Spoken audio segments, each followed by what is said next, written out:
guys, and welcome back to Chapter 35 of David Walliams' The Beast of Buckingham Palace, the opposite of vertigo.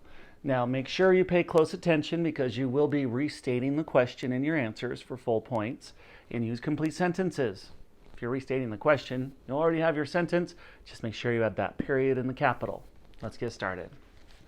Chapter 35, the opposite of vertigo. The old queen led a prayer. May our Lord take good care of his fallen hero.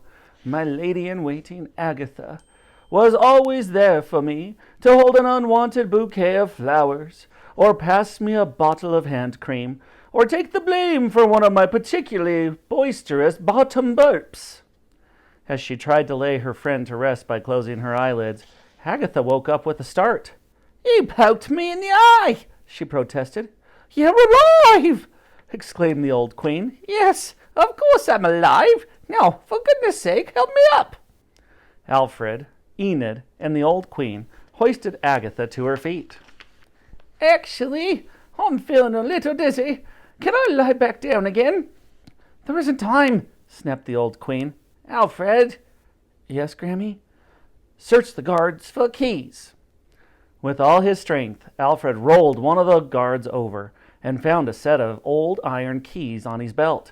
"Here," he said, holding them up. "Jingle, jangle." "Excellent work," she replied, and her grandson beamed with pride.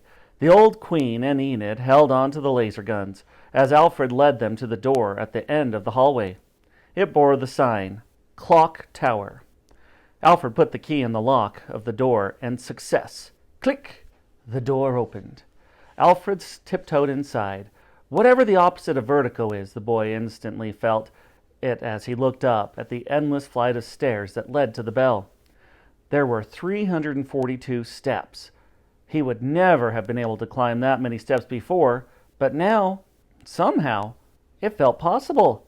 He surged ahead, and with heavy hearts the old dears followed him. They had to go as quietly as they could, as it was likely there would be more armed guards stationed higher up the tower. Nearing the top, they passed the giant clock face.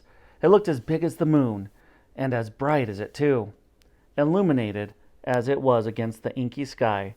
For a moment, Alfred became lost, marveling at it, before realizing it was only a couple of minutes before 12. There was no time to lose. They pressed on, nearing the room that housed the bell. As predicted, 2 more members of the royal guard stood by the door. "Give this to Agatha," whispered Grammy, as she handed her laser gun to him. Alfred fumbled, and the gun slipped out of his hand. As if in slow motion, it began falling down the stairwell, silently at first, and then inevitably, clunk.